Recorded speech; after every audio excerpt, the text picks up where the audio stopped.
Good morning friends. आज बात करेंगे एएफबी टेस्ट की, या इसी को एएफबी स्टेन भी बोला जाता है। एक तरह की ये जांच है जो आपको लिखी जाती है। तो इसका क्या मतलब होता है, किस बीमारी के लिए की जाती है, इसकी बात करते हैं।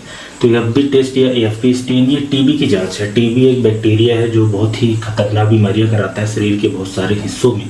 तो उसको पता करने के लिए एएफबी टेस्ट कराया जाता है। तो अगर इसके फुल फॉर्म की बात करें कि इसका क्या मतलब होता है, इसका मतलब होता है एसिड फास्ट बैसिलस टेस्ट। ये एक तरीके का स्मीयर बनाया जाता है, स्लाइड पे जांच होती है जिससे टीबी के बारे में पता चलता है। अब ये जो टीबी है बैक्टीरिया से होने वाली बीमारी है और शरीर के अलग अलग हिस्सों में बीमारी करती है, लेकिन फेफड़े में इन्फेक्शन होना काफ़ी कॉमन है और फेफड़े के अलावा भी शरीर के दूसरे हिस्सों में हो सकती है। तो हम लोग उसको एक्स्ट्रा पल्मोनरी ट्यूबरकुलोसिस बोलते हैं। तो एएफबी स्मीयर तब लिखा जाता है जब किसी के शरीर में फेफड़े में इन्फेक्शन हो और स्पुटम बन रहा हो, खांसी आ रही है, उस केसेस में रिकमेंड किया जाता है। तो ऐसे लोग जिनको बुखार है, खांसी है, रात में पसीना आता है, उनका वजन कम हो रहा है, थकान लग रही है, सीने में दर्द हो रहा है, तो ऐसा सस्पेक्ट किया जाएगा कि इनके छाती में इन्फेक्शन हो गया है टीबी का और कफ बन रहा है। तो उस कफ से ये एएफबी स्टेन या एएफबी टेस्ट रिकमेंड करा जाता है। उससे ये पता चल जाएगा कि इनको टीबी है कि नहीं। और टीबी के जैसे दूसरे भी संकेत हैं, मतलब शरीर के दूसरे हिस्से में टीबी है, जैसे कि स्पाइन में है तो बैक पेन होगा, या यूट्रस ओवरी में है, टेस्टिस में है तो इनफर्टिलिटी होगी, बच्चे नहीं होंगे, या जॉइंट्स पेन होगा। अगर जॉइंट्स में है तो पेट के अंदर टीबी है तो पानी भर जाएगा, एसाइटिस होगा। ब्रेन में है तो हेडक होगा, फेफड़े के चारों तरफ पानी भर जाएगा। तो कहने का मतलब है कि टीबी जो लंग्स की होती है उसमें स्पुटम में अगर देखना हुआ तो हम लोग एएफबी स्पुटम कर सकते हैं। लेकिन शरीर के दूसरे हिस्सों में अगर टीबी होती है तो वहाँ से अगर कोई फ्लूइड मिल जाता है तो उस फ्लूइड पे भी एएफबी स्टेन करके देखा जा सकता है कि इस फ्लूइड में टीबी का इन्फेक्शन है कि नहीं। जैसे पेट में पानी भरा है, पेट की टीबी हो गई है, तो उसमें जो फ्लूइड निकालेंगे उसमें एएफबी स्टेन करके देख लेंगे। या जैसे किसी के छाती के चारों तरफ पानी भर जाता है, फेफड़े के चारों तरफ पानी भर जाता है जिसको प्लूरल फ्लूइड बोलते हैं, तो उसमें एएफबी स्टेन किया जा सकता है। या ब्रेन के चारों तरफ सीएसएफ का फ्लूइड होता है, उसमें एएफबी स्टेन करके ब्रेन की टीबी का पता चल सकता है। या ऐसे किसी को लिम्फ नोड है, गले में गठान है, तो वहाँ से अगर सैंपल ले लिया जाए, गले की गठान में से सैंपल लिया जाए तो उसमें से भी अपन एएफबी स्टेन करके टीबी का पता कर सकते हैं। तो कितने तरह के सैंपल हो सकते हैं, तो एक तो स्पुटम हो सकता है जो कखार निकलता है, जो बलगम निकलता है, फिर यूरिन में हो सकता है, असाइटिस फ्लूइड हो सकता है, प्लोरल फ्लूइड हो सकता है, घुटने के अंदर या जॉइंट के अंदर जो फ्लूइड है उसमें कर सकते हैं, स्टूल में कर सकते हैं, या बोन मैरो में से स्पिरिट ले लिया वहाँ से कर सकते हैं, या एफएनएसी का सैंपल है, किसी गठान में से सैंपल लिया उसमें एएफबी कर सकते हैं, या कहीं से पस वगैरह निकल रहा है तो उसमें से कर सकते हैं। अब अगर स्पुटम की बात करें, ज़्यादातर जिसके लिए कराया जाता है तो स्पुटम आपको सुबह देना चाहिए, मॉर्निंग का सैंपल देना चाहिए और कम से कम आप 2 से 3 दिन दें, तब ज़्यादा अच्छे से रिजल्ट आता है। सिंगल सैंपल से हो सकता है कि कई बार टीबी ना पता चले, तो सुबह कम से कम 2 से 3 बार करने से जो एक्यूरेसी होती है डिटेक्शन की वो बढ़ जाती है। और अगर इसमें कुछ स्पेशल और प्रिपरेशन की बात करें तो कुछ खास आपको और कोई फास्टिंग वगैरह रखने की ज़रूरत नहीं है और भी कुछ करने की ज़रूरत नहीं है।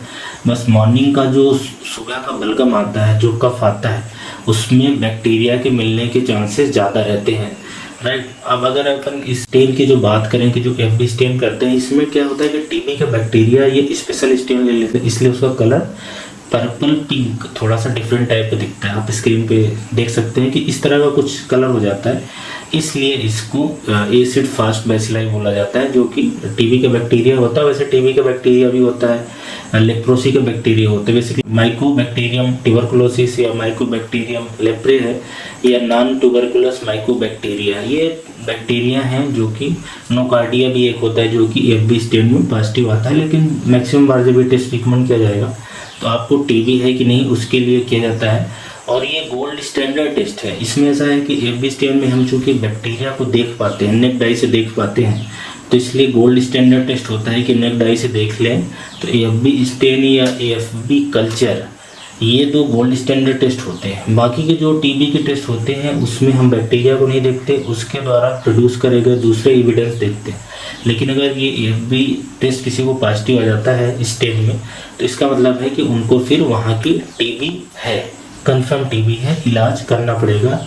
जो ट्रीटमेंट होता है टीबी का, एटीटी ड्रग चालू करनी पड़ेगी। इसके यूज की बात करें कि एएफबी स्टेन का क्या क्या यूज है, तो पहला तो जैसा मैंने बताया कि टीबी के डायग्नोसिस के लिए, जहाँ से भी हम सैंपल निकाल पाते हैं वहाँ के टीबी को डिटेक्ट कर पाएंगे AFB स्टेन से, AFB टेस्ट से।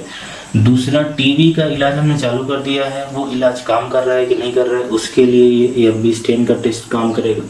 और तीसरी बीमारी है लेप्रोसी की, कुष्ठ रोग है जिसमें स्किन, नर्व और आँख के अंदर बीमारी होती है। तो स्किन से स्क्रैप ले लिया, वहाँ से देख लिया कि लेप्रोसी के या माइकोबैक्टीरियम लेप्रे के बैक्टीरिया है कि नहीं। तो ये 3 इसके इम्पोर्टेंट यूज हैं। अब रिजल्ट को समझते हैं कि जैसे आपने टेस्ट कराया और रिजल्ट में आ गया है कि AFB स्टेन निगेटिव है, मतलब पॉजिटिव नहीं है। इसका ये मतलब हुआ कि टीबी का बैक्टीरिया नहीं है। इसका मतलब ये हो गया कि आपके जहाँ से सैंपल लिया गया है, जैसे फेफड़े में आपने स्पुटम दिया, फेफड़े में टीबी है कि नहीं वो देखने के लिए, रिजल्ट निगेटिव आ गया, मतलब आपको टीबी नहीं है। बट एक चीज़ आप ये समझिए कि टीबी अगर स्पुटम में मान लो एक बार में नहीं आई तो 100% आपको टीबी है ऐसा रूल आउट नहीं होगा। ऐसा हो सकता है कि फेफड़े के दूसरे हिस्सों में हो जहाँ से स्पुटम नहीं आ रहा है, तो ये भी एक पॉसिबिलिटी रहती है। मतलब कि AFB स्मीयर में निगेटिव हो जाना ये नहीं माना जा सकता कि अब इनको टीबी होगी ही नहीं। ये है कि हाँ उस रिजल्ट में तो अभी नहीं आया है। और जो रिजल्ट है अगर उसकी पॉजिटिव होने की बात करें, जैसे आपने AFB स्मीयर टेस्ट कराया और उसमें पॉजिटिव आ गया, तो इसका मतलब है कि आपको टीबी है। जैसे स्पुटम से कराया तो फेफड़े की टीबी है, हड्डी में से स्प्रेट लिया था तो हड्डी की टीबी है, ब्रेन में CSF से किया तो वहाँ की टीबी है। फिर अलग अलग साइट के हिसाब से जो भी ATT का प्रोटोकॉल होता है कि 6 मंथ चलेगी, 9 मंथ चलेगी या 12 मंथ चलेगी, कुछ लोगों को 1.5 साल भी चलती है, MDR टीबी है, XDR टीबी है, कितना रेजिस्टेंस है उस हिसाब से फिर ये ATT का ट्रीटमेंट चलेगा। तो कहने का मतलब ये कि टीबी की जांच के लिए ये AFB टेस्ट कराया जाता है। और AFB टेस्ट जैसे स्टेन टेस्ट टीबी के लिए होता है, ऐसे टीबी के लिए और बहुत सारे टेस्ट होते हैं। जैसे कि AFB का हम कल्चर करा सकते हैं, कल्चर सेंसिटिविटी है। ये एक ट्यूबरकुलिन टेस्ट होता है जिसमें इंजेक्शन लगा के स्किन में, मानटूक्स टेस्ट भी बोलते हैं इसको। और न्यूक्लिक एसिड टेस्टिंग होती है टीबी की, PCR से टेस्टिंग कर सकते हैं, उसका जीन देख सकते हैं। इसके अलावा IGRA टेस्ट होता है जिसमें इंटरफेरॉन गामा देखना है, या ब्लड टेस्ट में कुछ ESR वगैरह CRP देख सकते हैं, FNAC, बायोप्सी है, CT स्कैन है, MRI, सोनोग्राफी की। इस तरह की जांच अलग अलग आयरन के हिसाब से कराई जाती है, एविडेंस देखने के लिए कि है कि नहीं। तो ये AFB स्टेन के बारे में जानकारी हो गई। एक चीज़ और आप समझें कि एसिड फास्ट जैसे स्टेन या टीबी का बैक्टीरिया देता है, पॉजिटिव आता है, तो नॉन बैक्टीरिया वाली कुछ ऐसी चीज़ें होती हैं जो AF स्टेन या एसिड फास्ट स्टेन पॉजिटिव रहती है, मतलब वो बैक्टीरिया नहीं है फिर भी पॉजिटिव। तो क्या चीज़ें हो सकती हैं, एक तो बैक्टीरिया का एंडोस्पोर है या स्पर्म का हेड है, क्रिप्टोस्पोरिडियम है, आइसोस्पोरा है, साइक्लोस्पोरा है, हाइड्रेटेड सिस्ट है। तो इस तरह की और भी चीज़ें हैं जो एसिड फास्ट जो स्टेन होता है उसको पॉजिटिव शो करते हैं। जिस चीज़ के लिए आपको कराया जाता है वो बैक्टीरिया देखने के लिए कराया जाता है।